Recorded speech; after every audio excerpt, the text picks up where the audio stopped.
Electrostatics. Problems on electrostatic fields. 2. Series on electromagnetic field theory. Lecture number 1.14. Coulomb's law is highly useful in finding field intensity when a source charge distribution is given.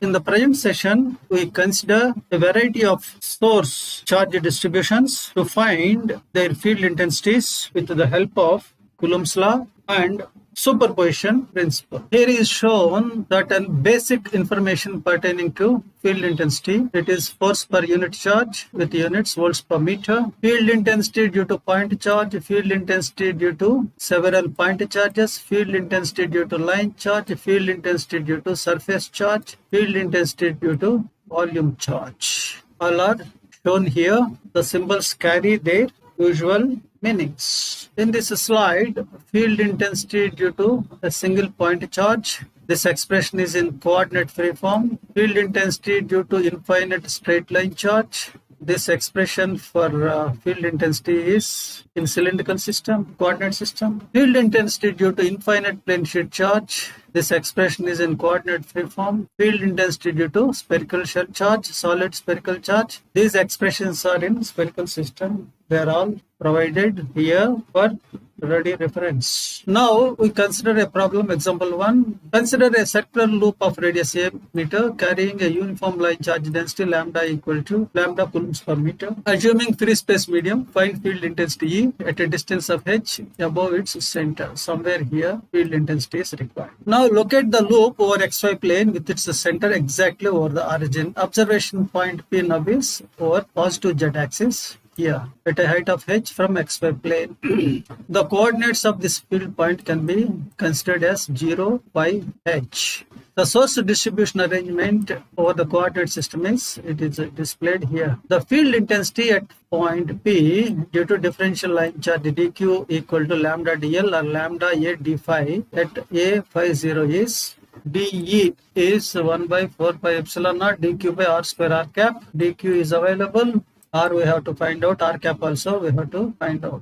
And substitute. Substitution results in 1 by 4 pi epsilon lambda a d phi by a square plus h square minus a rho plus h z cap, rho cap h z cap, two components, a square plus h square under square root. Radial components of the field get cancelled due to symmetry of the source. It means this fellow here, it gives rise to a field like this. It can be resolved into two components. One z component, another is rho component. Diametrically opposite to the source, there exists another source part or source piece. It gives rise to a field in a direction which has two components. One in z direction, another in a direction which is opposite to the field component given by the first source part. So rho components gets cancelled, resulting in only leaving behind only z component. Now, if you want total field, one has to perform integration over the entire source distribution, that is 0 to 2 pi. It results in total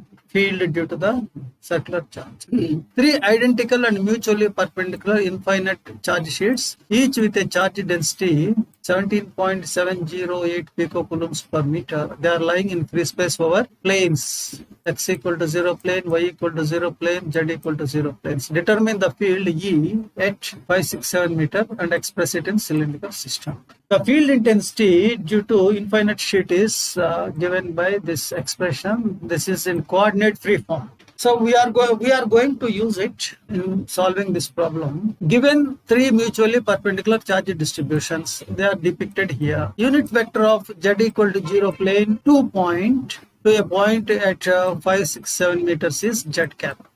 So z equal to 0 plane means xy plane. Normal to xy plane is obviously z direction, z unit vector. Sigma is given to epsilon naught it is known thing. Now n cap for the charge that is there over xy plane, n cap is z cap. Substitution results E equal to z cap. So unit vector of x equal to 0 and y equal to 0 planes to point at 567 meters are xy respectively. Fields due to these two planes are E equal to x cap volts per meter, E equal to y cap. Total field then becomes fields due to individual charges. Superposition principle. Total field is therefore x cap plus y cap plus z cap volts per meter. But this is in Cartesian system. We are asked to express it in cylindrical system. For that, we have to find out phi. Tan inverse y by x, it is 0.876 radians. E rho, E phi, E z. E rho is Ex cos phi plus Ey sin phi. Substituting Ex, Ey, phi values, we will be getting E rho 1.408, E phi minus 0.128, Ez 1. Therefore, field intensity in cylindrical system becomes E is E rho rho cap, E phi cap, Ez dead cap, resulting in 1.408 rho cap minus 0.128 phi cap plus Z cap. A line charge distribution in free space with density lambda equal to 5 nanocoulombs per meter is located at y equal to 2 meters, z equal to 5 meters, parallel to x-axis. Determine field intensity E at field point, that is field point 413. If an additional surface charge with the density sigma equal to 9 coulombs per meter square is placed over plane y equal to 4 meter, determine location where total field is 0. Given line and surface charge distributions, they are shown in the figure, which you will be seeing in the next slide. Length of radial vector rho joining line charge at x254 meter to 413 meter is 2.24. Unit vector along radial line joining line charge to 413. 413 is field point. Okay, 413 is field point. It is rho cap is minus y cap plus 2z cap by 2.24. Hence, field intensity EL due to line charges. Notice EL due to infinite line charges, EL is lambda by 2 pi epsilon rho cap. This expression is in cylindrical system. So, if we want to use this expression, all the available data, given information, it has to be converted into cylindrical form. That's what we did here in the first para. So substituting the information, EL is minus 17.1991 y cap plus 35.82 z cap volts per meter. With the reference, with the surface charge in place, cancellation of individual field intensities can happen only in between the possibilities there, only when the field point is in between the charge distributions. Right. Let us suppose at x, y, z meters, the fields due to line and surface charges become equal and opposite, cancelling each other, giving a zero net field intensity. This is surface charge. This is a line charge. This line charge is parallel to x-axis. This surface charge is parallel to the xz plane. So in between these two, somewhere here, field becomes 0. At this point, the field intensity due to line charges, this is the field intensity due to line charge. At the point x, y, z, where we suppose the field intensity due to both the charges together becomes 0. Normal vector to sheet charges y cap. See, this is the field point. So somewhere here, field point is somewhere here. So therefore, normal to this one is, it is y, plus or minus y. And in the present case, appropriate one is minus side. Minus means it is like this. Minus. This is minus y. This is plus y. Hence, field intensity ES due to sheet charges, sigma by 2 epsilon naught, n cap is, we have already noticed it is minus y cap, substituting this one. For cancellation of individual field intensities, EL plus ES must be 0. So equating these two expressions, we will be getting Z equal to 5 meter first and then Y equal to 2.18. So at points, not a single point, at points whose coordinates are x 2.185, field cancellation happens. Another problem. A point charge Q equal to 25 nanocoulombs is located at y equal to minus 4 meter and a line charge distribution with a density 10 nanocoulombs per meter is located at y equal to 4 meter parallel to z-axis. When entire charge distribution is in free space, determine field intensity at different points. P1, P2, P3. Given charge distribution is illustrated. A point charge is shown here. This is point charge, a line charge. This is given. Point 1, field point 1, field point 2, field point 3. 3 different points. At these different points, what is field intensity? At P1, 0, minus 2, 0. At this point, the fields due to both charge distributions are entirely in y direction. Distances of point and line charges respectively from field point are 2 meters and 6 meters. Fields due to point and line charges respectively are EP, field intensity due to point charge, field intensity due to line charge. This is a coordinate free expression, coordinate free form expression for field intensity due to point charge, whereas this is for line charge distribution. It is in cylindrical system. Now we have computed R, rho, capital R cap, rho cap also. Substitution results in 56.17 y cap for point charge. For line charge it is minus 29.96 y cap volts per meter. Total field then becomes E point charge plus E line charge. It is addition. Addition gives you 26.21 y cap volts per meter. So this is the field at point 1. At P2.2, here also fields due to both charge distributions are entirely in y direction. Distances of point and line charges respectively from field point are 6 meter and 2 meter. Substitution results in EP means field due to point charge, EL is field due to line charge, resulting in 2.25 y cap, 89.88 y cap per line. Total field is 92.13 y cap. Now we consider point 3. Here also procedure is same. Here the field due to point charge is in y direction. Point charge is in y and z directions. So now it is in two directions. It has two components. One component in y direction, another component in z direction. Distance of field point from source is 5.66 meters.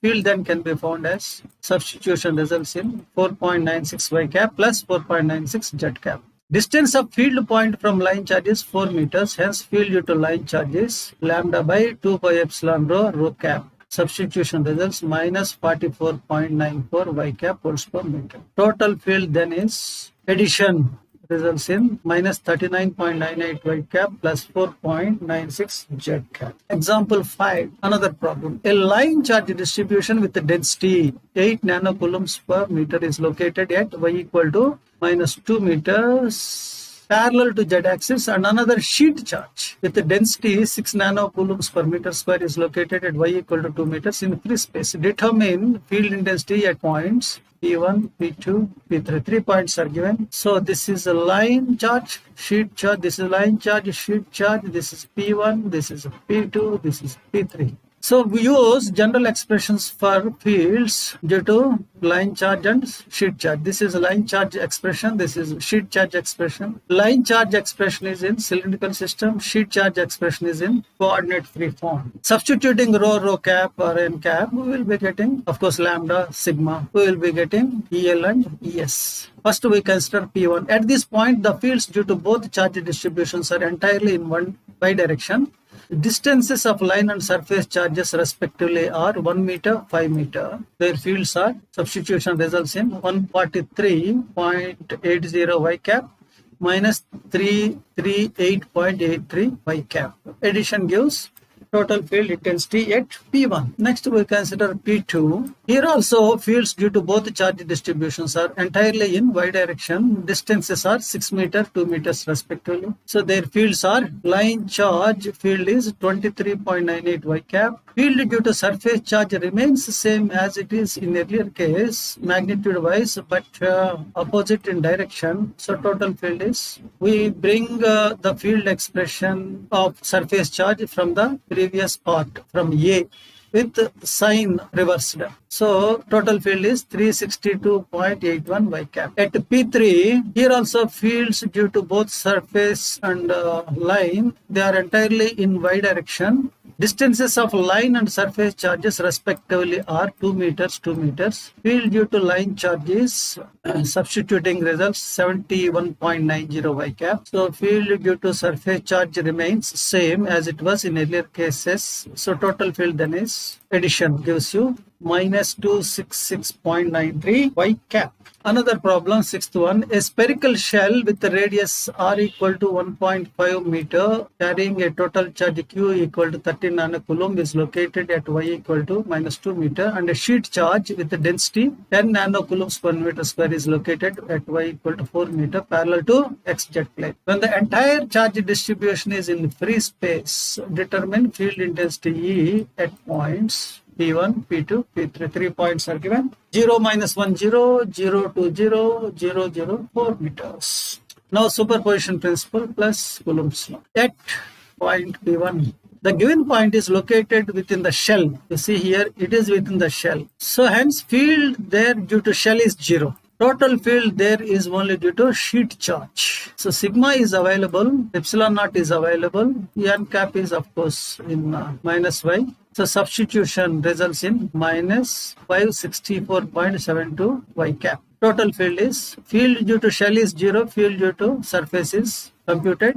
addition gives total field. At point 2, the given point is located outside the shell and hence field there due to shell plus sheet charge. Shell charge now can be considered as point charge located at center of the shell. Fields due to both charge distributions are entirely in y direction. Distances of point and shell charges respectively from field point are 4 meters, 2 meters. So fields due to these two charges ESL is Q by 1 by 4 pi epsilon naught R square R cap. Substitution results 16.85 Y cap. Field due to sheet charge remains the same as in the previous case. Total field is addition. Now field at point 3 P3. The given point is outside the shell and hence field there is sum of those due to both shell and sheet charges. Shell is replaced by a point charge located at its center. Distances of point and sheet charges respectively from field point are 4.47 meters and 4 meters. So substitution results ESL is Q by 4 pi epsilon R square R cap. Substitution gives you 6.04 Y cap plus 12.08 Z cap. Field due to sheet charge remains as it is, same as in the previous case. So total field becomes minus 558.68 Y cap plus 12.08 Z cap volts per meter. So these are some of the points which, some of the problems, some of the solutions, solution procedures which I want to share with you. Note here we are using superposition principle and Coulomb's law. All these problems are,